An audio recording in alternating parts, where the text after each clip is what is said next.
Hello and welcome to the Alicia Doss Live Your Love show. Beloved listeners, I am actually so personally enthusiastic about our guest, Steve Chandler. Steve, would you like to say hello? Hello. I'm very happy to be here, Alicia. We are thrilled to have you. And as you know, listeners, we will start with our invocation of our highest nature, and then I'll tell you all about why you should be as excited as I am about Steve Chandler. And so let's just take a moment and just be aware of your breath. Be aware of the gentle rising and falling of your chest. As you just connect, take a divine pause and connect in this moment. Breathing in love, and as you exhale, you just release anything less than love, less than light. And one more deep breath, breathing in love, and as you exhale, you just melt into this present moment. And this time, just receive the breath. Receive in love. And as you exhale, that love amplifies and that light amplifies. Just keep breathing in love and breathing out anything less. As beloved Lord, we just open now into the light of the Holy Spirit, the light of grace, just asking that anything that is of a negative, untoward nature, any energies we might have taken on that don't serve us, let it all just be taken and transmuted perfectly. Place this time together into the light, connecting into the divine. Opening, letting go, sacrificing, surrendering, receiving the highest and best nature of who and what we are, which is always love, always light. And so be it. Amen. All right, my beloved listeners. So Steve Chandler is my coach. I'm going to tell you a little bit more about that in a moment. But first, Steve Chandler is the author of more than 30 books that have been translated into over 25 language editions. His personal success coaching, public speaking, and business consulting have been used by major universities and over 30 Fortune 500 companies. Steve twice won the National Audio of the Year Award from the King Feature Syndicate. Steve's also a master coach that has trained hundreds of coaches, including me, to transform many lives and businesses. He created the extraordinary Coaching Prosperity School, which I attended twice, to assist coaches to create a strong practice and create great clients. Now, I love this part of your bio, Steve. Although Steve Chandler graduated from the University of Arizona with a degree in creative writing and poli-sci and spent 4 years in the military studying language and psychological warfare, he credits his own life experience with failure as the most valuable tool for helping others. Steve's audiences are inspired by stories of his low points. It gives them hope because they realize that they're not nearly as bad off as he was, and they figure if Steve can transform his life, so can they. Now, that is awesome. You are incredibly humble because Steve is considered the Godfather of Life Coaching, is massively well-respected. As I mentioned, he's been my coach. I've attended everything I can that he offers. I've read probably half the books you've written. But the thing that is so, to me, what is really the differentiation with you is your incredible authenticity and your humor. I mean, listener, Steve is probably, maybe, possibly funnier than I am, so get prepared to laugh. But I am really inspired by your deep level of authenticity, and I would love to hear. And by the way, I'm going to promote you all over the place, but Steve's books can all be found at stevechandler.com. Steve, welcome. Oh, thank you, Alicia. I didn't even recognize the person you described, but I'm happy to make a wild attempt at living up to that. It's all true. It is all true. You really are humble. And my favorite quote on humility is not thinking less of yourself. It's thinking of yourself less.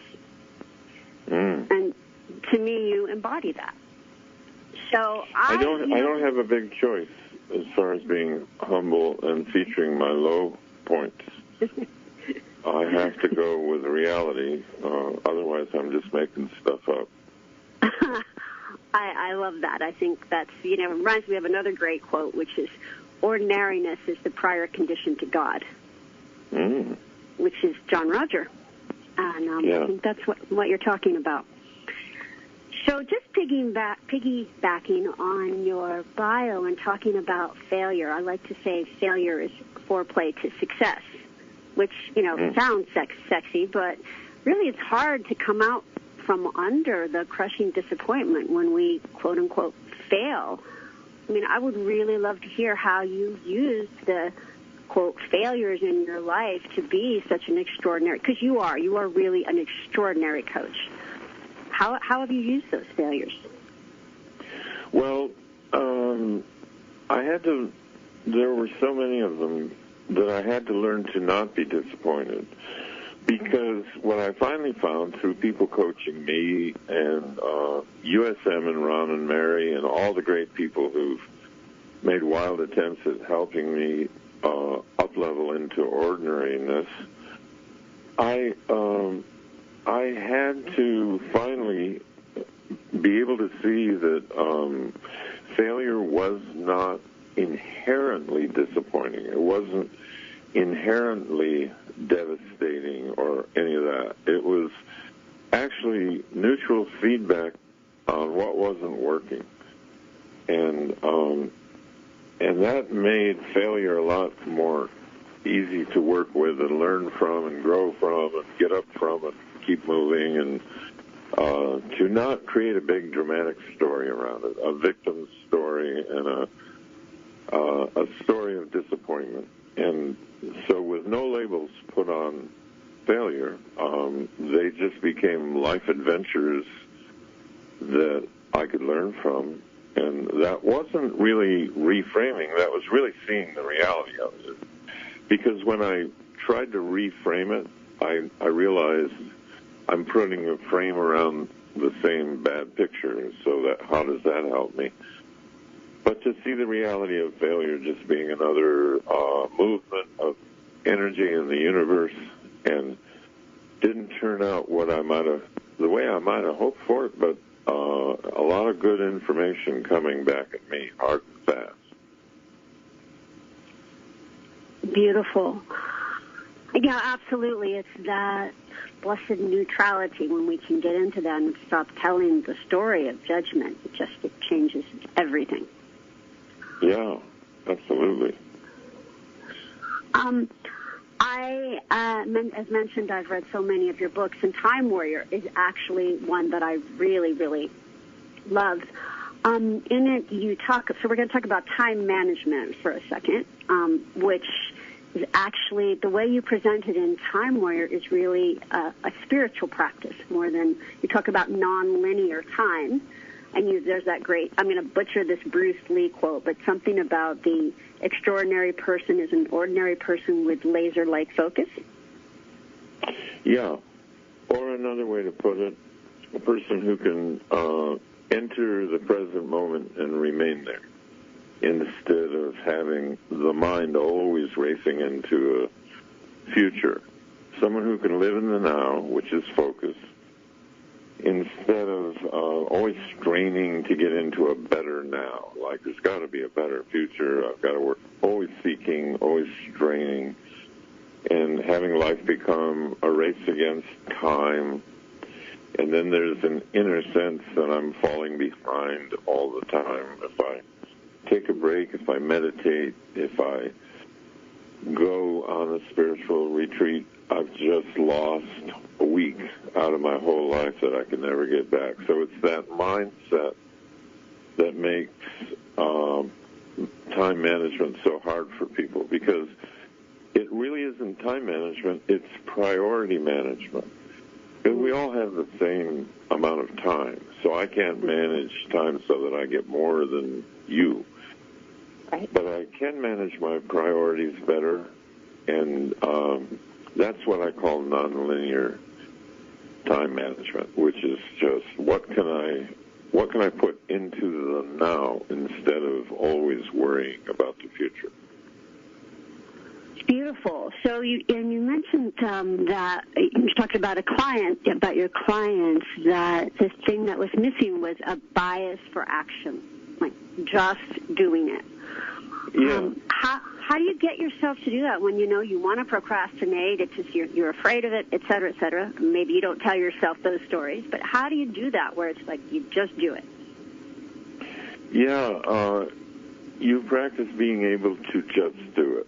So just doing it, entering into an action that I was hesitant to take or that I was procrastinating on, takes practice. Because if I continuously procrastinate, which I used to do, I used to put everything off, everything, and including getting out of bed in the morning, starting there, and going through my day.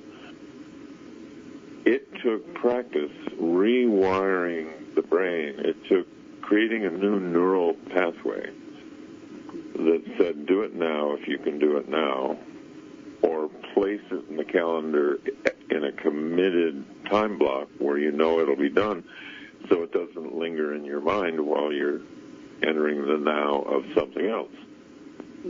And without practice, I mean, the theory sounded great when I heard about it, but the practice is what makes it finally drop in as something that gets easier to do.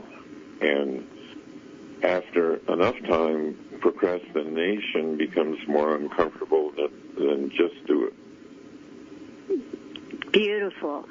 You know, in my very first session with you, in fact, I think it was before I actually had hired you to be my amazing coach, I mentioned something to you about procrastination, and that I had, this is many years ago, so I recall saying that I had an issue with procrastination. At the time, I had been hired as a keynote speaker for this big talk, and it was really my first time public speaking, and it was really quite a large audience, and I was terrified.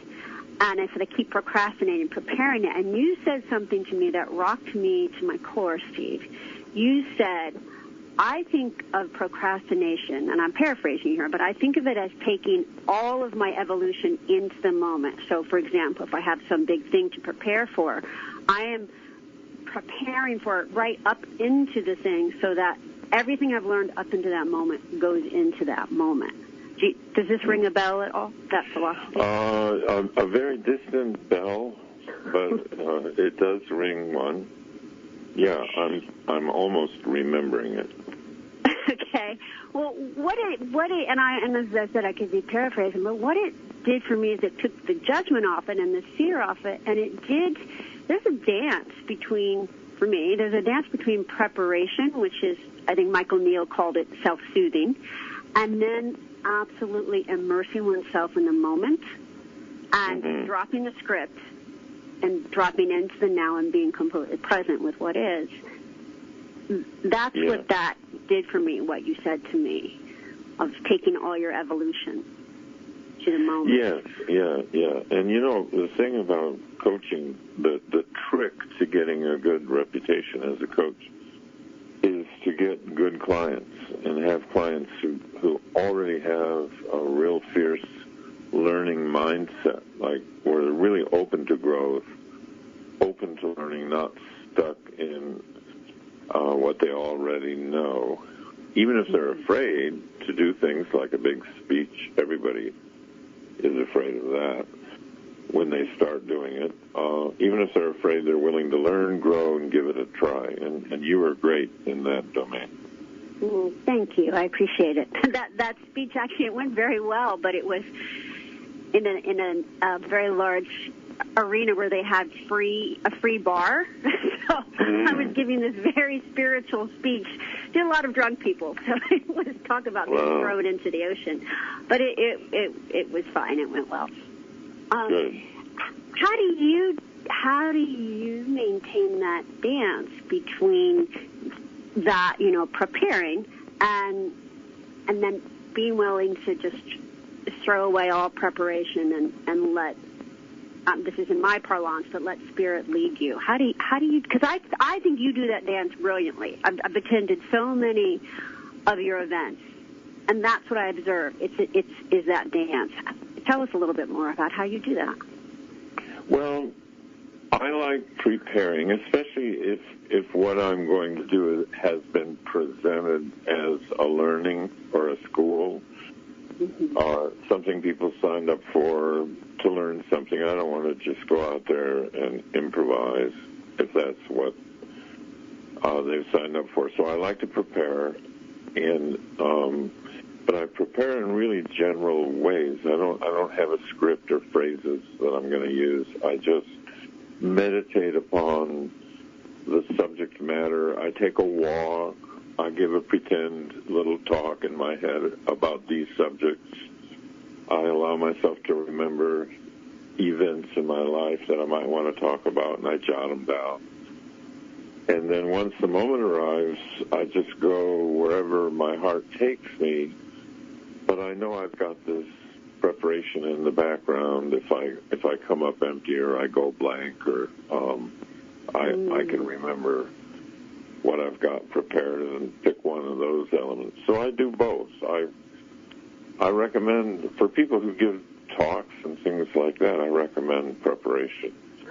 If you're simply being interviewed, like today, and I don't know what you're going to ask me, then I recommend just relaxing into the moment and trusting Spirit to do its work, and stay out of the way of Spirit.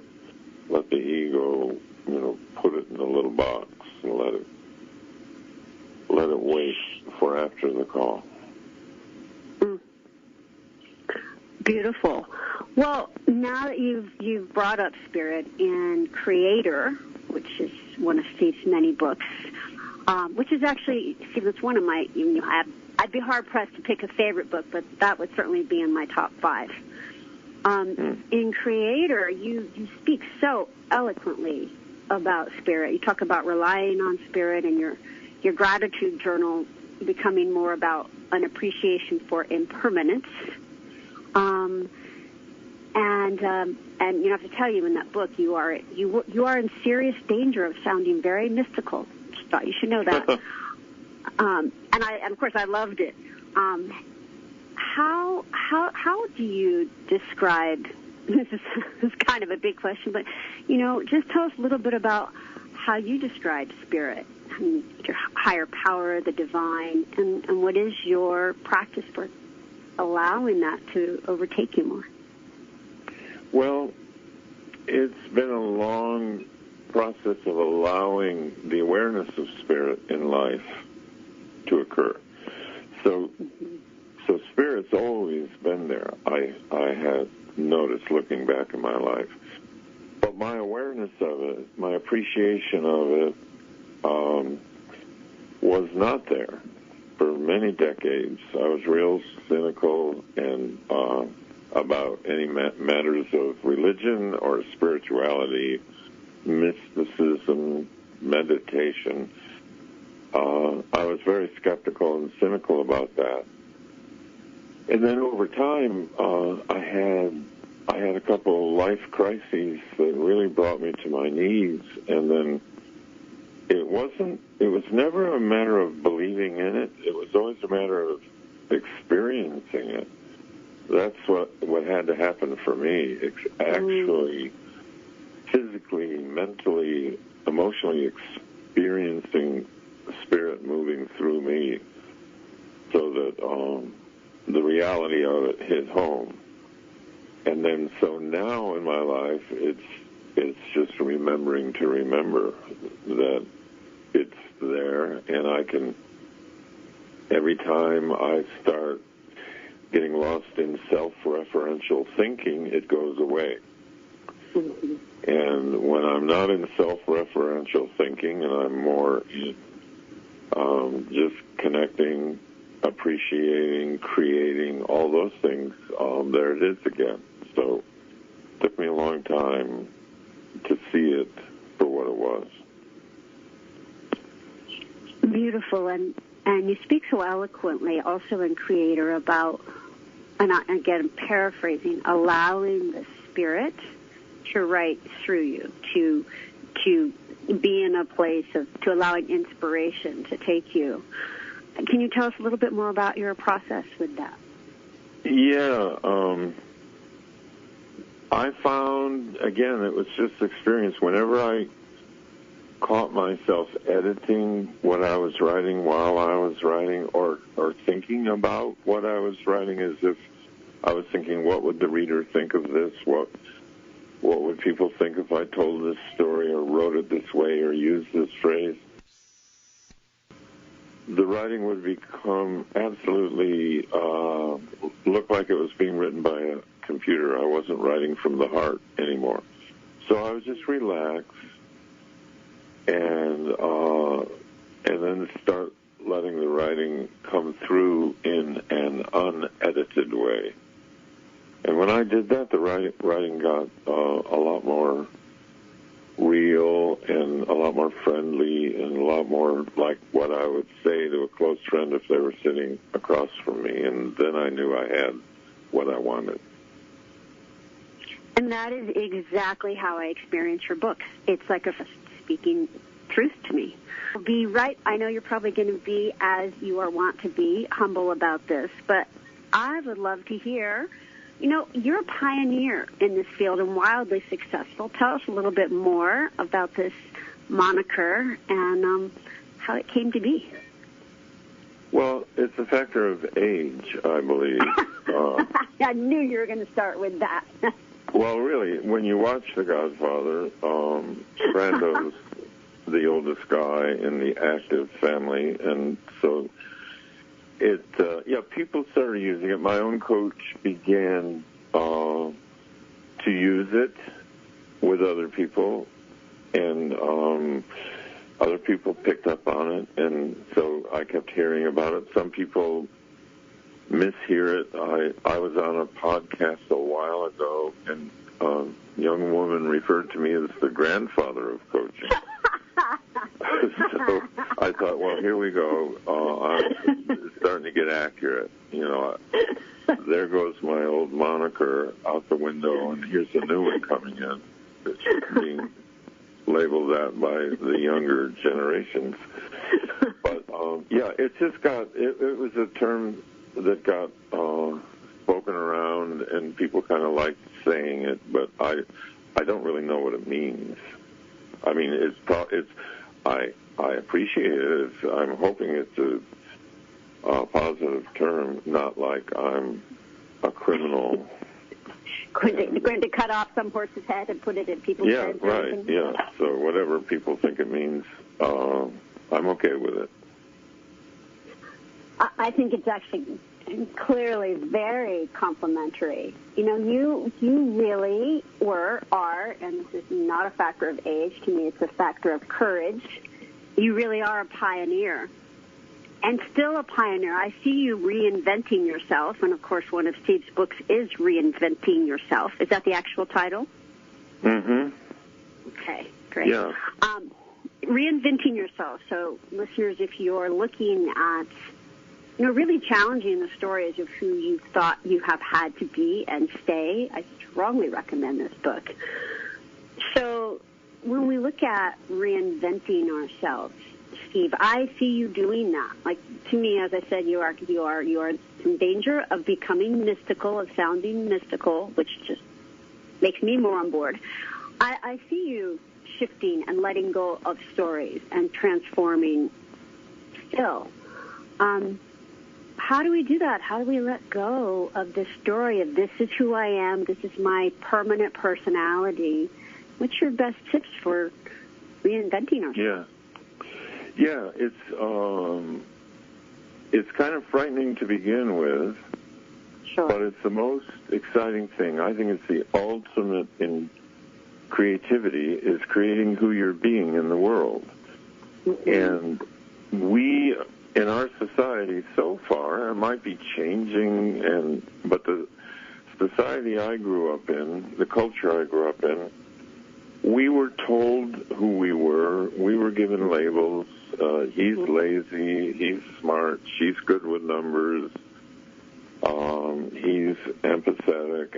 And we get all these labels about what's permanent about who we are, and it makes us feel more and more separate, isolated, disconnected, and more unique, if that can be. It's actually in its use of the word unique, because you're either unique or you're not. But it gives you a sense of isolation and separateness. To cling to a permanent, this is who I am, and I've got all these characteristics and labels and flaws, and they're unchangeable, or they're so hard to change I don't even want to do it.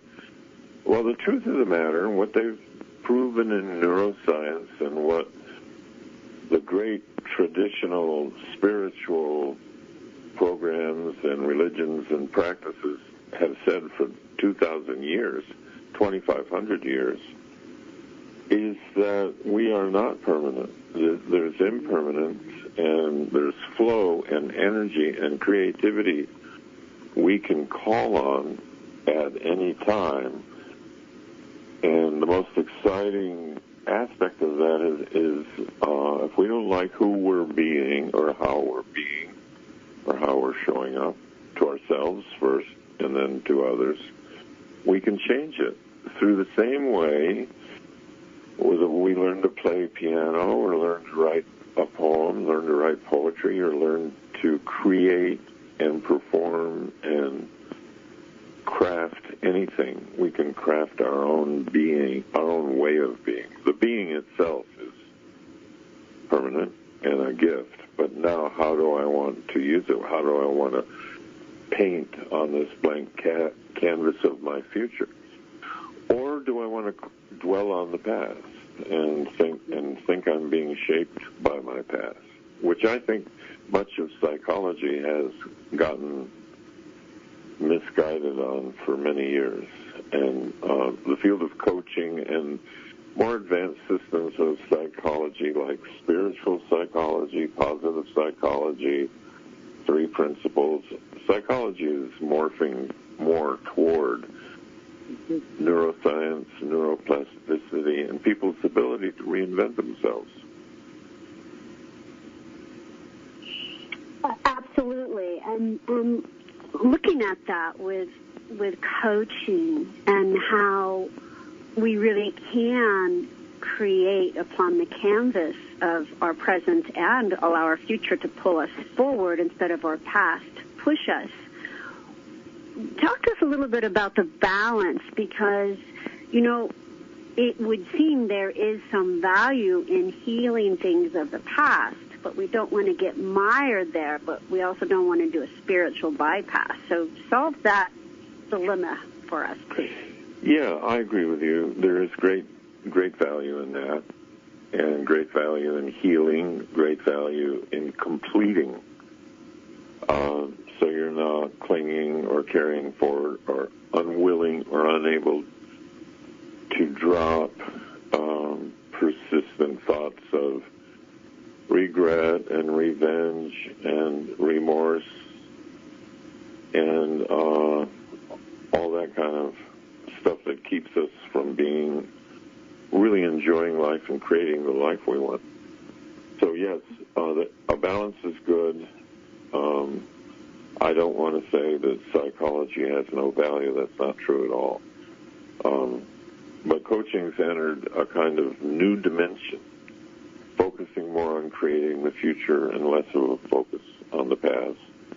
So both have value. Absolutely. And what do you do when the past, when past may be pulling on you? What do you do to let it go in that moment? Well, practice letting it go. And I know that sounds funny, like, what do you do to be able to play the piano, a certain piece on the piano you couldn't play a few months ago? Well, I practiced the piece. What do you do to let it go? Practice letting go. And finding out that you can let go is a big breakthrough. So any kind of guidance you get from a coach or a mentor or a spiritual teacher or a psychologist in how the mind really works and how you can let things go. You can have them really show up as distant memories and stories, and not things I have to Velcro to over and over again and repeat these feelings, these negative feelings that are attached to them. I think that's so profound. Like, if they are, yes, I'm not in denial, but they are in right. my distant past. They are not Velcro to my present. Love, we had Steve. To me, you speak so compellingly about, not to be dramatic, but I'm almost going to call it a disease of our current culture of people-pleasing, or maybe it's just my disease. But when in Time Warrior, you talk about that we, and I don't know if you said this in Time Warrior, so you have to correct me. You may have just said it in one of your many talks I've listened to, but that when we have to read every email as it comes in and reply right then and answer every text, that we're actually addressing other people's dreams rather than our own. And that people-pleasing is often the reason that we do that. How do you tell us how we can let go of that sort of feels like it's in our DNA? How do we cut it out?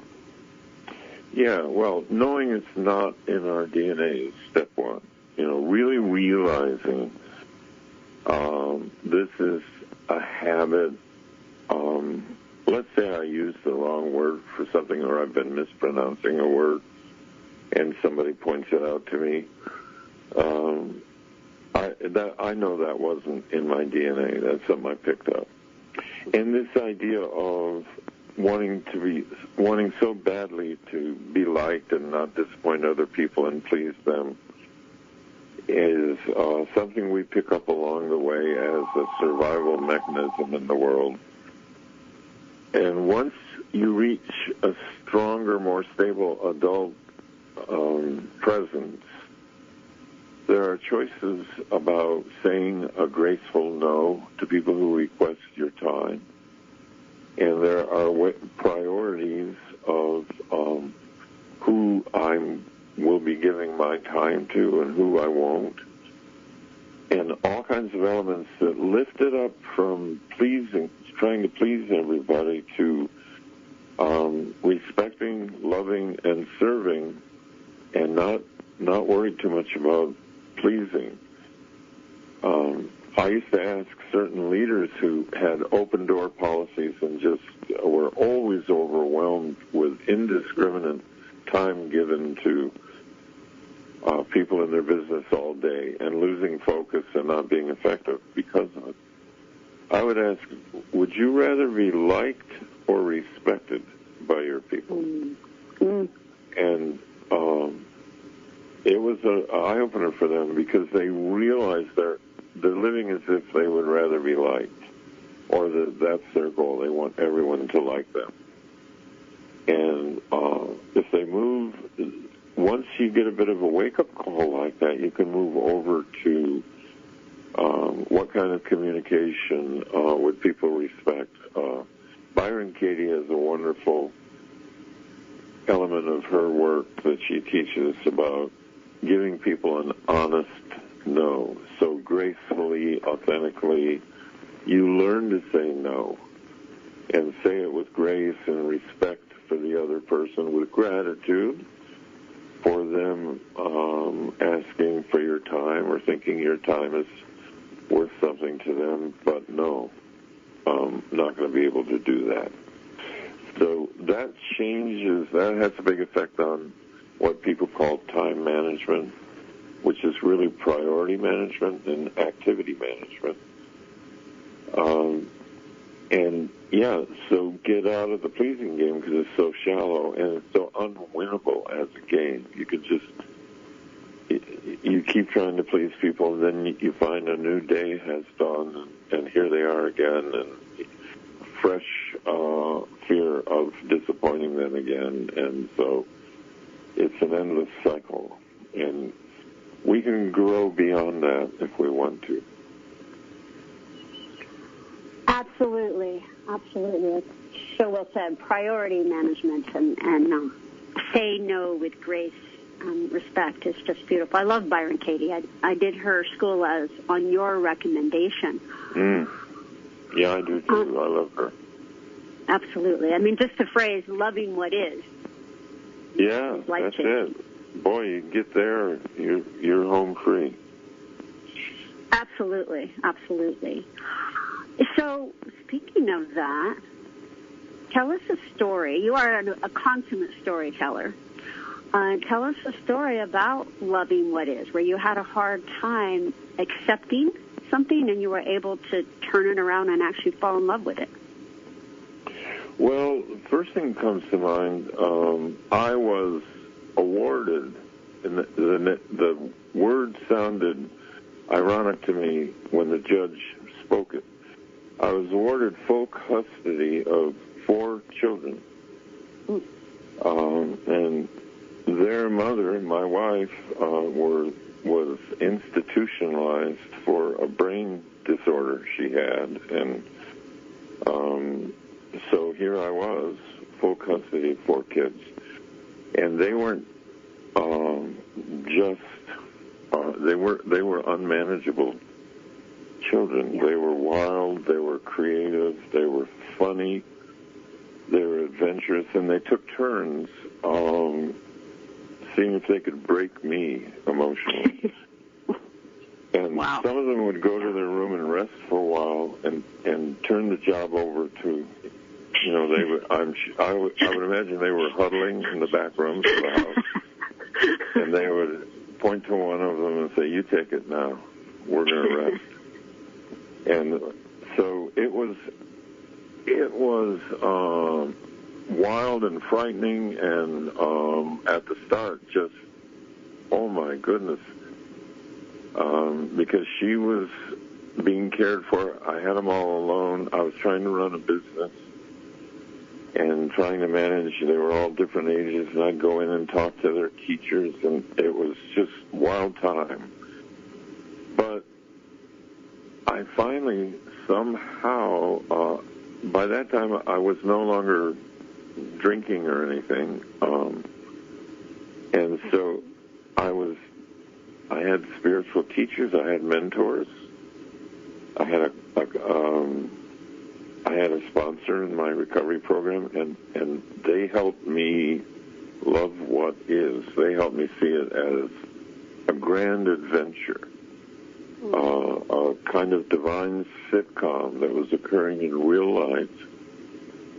And it was exciting and fun and challenging and entertaining if I was willing to not lock into some judgment of it or some poor me or some egoic sense of oppression that I was tending to go to. So that's an example of something in my world that just was complete upheaval at the time.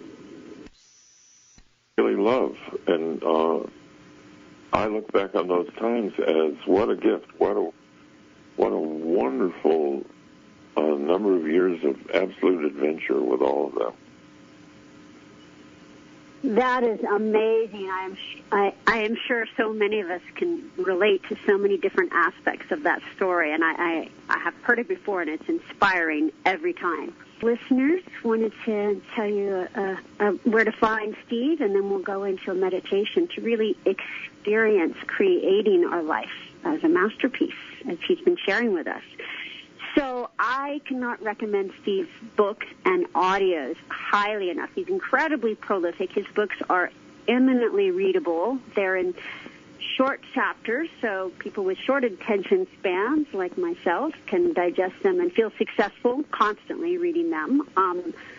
Lots and lots of great books, all available at www.stevechandler, STEVECHANDLER.com. SteveChandler.com, also on Amazon. Just search for Steve Chandler. So I just wanted to highlight a few of the books. So Creator, as I mentioned, is an amazing book if you're wanting to create, even including your life, but certainly inspiration for creating more, writing, poetry, painting, dance, etc. Very, as I mentioned, a mystical book. Crazy Good is just like the Bible of how to enjoy your life and be successful. Time Warrior, incredible book on time management. Like Steve said, really priority management. Everything is really, he takes common wisdom but presents it in a way with a twist, so it's different. And for me, it really gets in there. His latest book is Wealth Creation for Coaches, which is co-written with Kameen Samuel, already a bestseller on Amazon. And then I want to underscore Death Wish, which to me is a Bible of transforming addiction, written with such rawness, authenticity, and hope. He also has his amazing coaching prosperity school online now. You can take it as a self-paced course. Cannot recommend it highly enough. I did it twice in person. Very, very helpful in creating clients. And that's at stevechandler.com as well. So Steve's eminently easy to find online. Anything you want to add, Steve? No. That's no. I can't think of anything. Okay, amazing. And let's go into a few moments of meditation. See if we can experience a little bit more about what Steve was talking about. So again, let's just slow down so we can speed up our level of evolution. So we'll take a few minutes, and again, if you would just place your hand on your heart, the middle of your chest where your spiritual heart is, and open your heart to the possibility of growth, of change, of really creating your life as you wish it to be, as it already is in the level of the divine. And as Steve said, it's proven in neuroscience that we are not permanent. These limitations, conditioning, genetics we think we have, it's all malleable. So at this moment, call yourself forward into the flow of the divine, that endless rushing ocean of love that's always within you. But are you always within it, in your conscious awareness? Just realize if we don't like who we are showing up as, we can change it right now. So just take a moment, place your hand in front of you, and just place into your hand, we're kinesthetic, so place your hand out and place into your hand any judgment, story of permanent conditioning, labels, people-pleasing, any ideas that are flaws or unchangeable, any persistent thoughts of regret, coulda, shoulda, woulda. That's just who I am. Place that in your hand, and anything else you're ready to let go of. How about everything? Close your hand tight around it, tight, tight, tight. In the count of 3, we're going to lift it up to spirit and let it go. 1, 2, raise your hand up. 3, and let it go. And just be aware of the light of spirit filling all those places that were empty. Forgive any judgments. Forgive yourself for forgetting that you are divine. And be aware, as Steve said, that life is an adventure. Failure is just a mindset. It's all just God's experience. Everything you've learned and loved in every way, adding to the texture of who you are. Just take a deep breath and breathe in that gracious thinking of yourself and practice letting go. Just see those things in your rearview mirror, distant memories, still a part of who you are, but a part that, as Leonard Cohen said, the light, the cracks are where the light gets in. So fall in love with what is, including you. You're worthy of it. Just this moment, with all of us together and a collective, commit to living in the now, to taking time to meditate, to love, to practice who it is and what you want to create. Craft your own being. What is it I want to paint on this blank canvas of this precious present? And in this moment, allow yourself to envision, to vision in who you want to be, who you want to show up as. And just see yourself as that, and give you a few moments in silence to truly, in this collective energy, envision who you want to be. Be specific.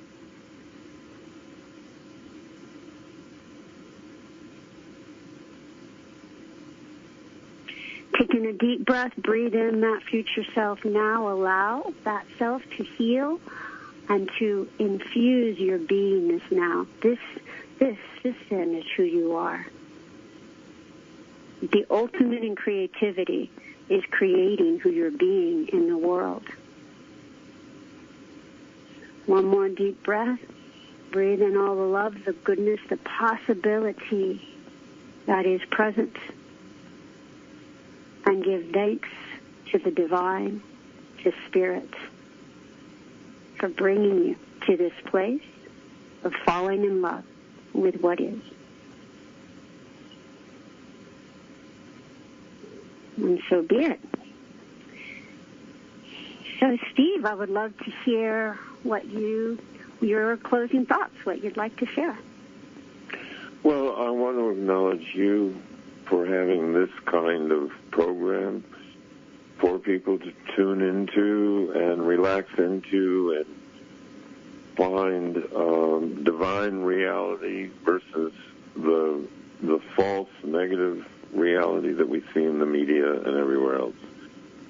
It's a great portal to what is real and true and divine, and I really want to acknowledge you for having this available and the shows you do, and we need more of that, and you're doing it. You're not just walking around saying we need more of that like I'm doing. You're actually doing it. And so that's my final thought, just appreciation of you and who you are in the world and how you always show up as love and light and humor and humility, authenticity, all that stuff, things you praise other people in, that's you. So thanks for just having a show like this. Well, my goodness, thank you so much. I deeply appreciate that. And I have learned from the best, which is you, my coach, Steve Chandler. True story. Of course. Thank you so much for being on this show. I have learned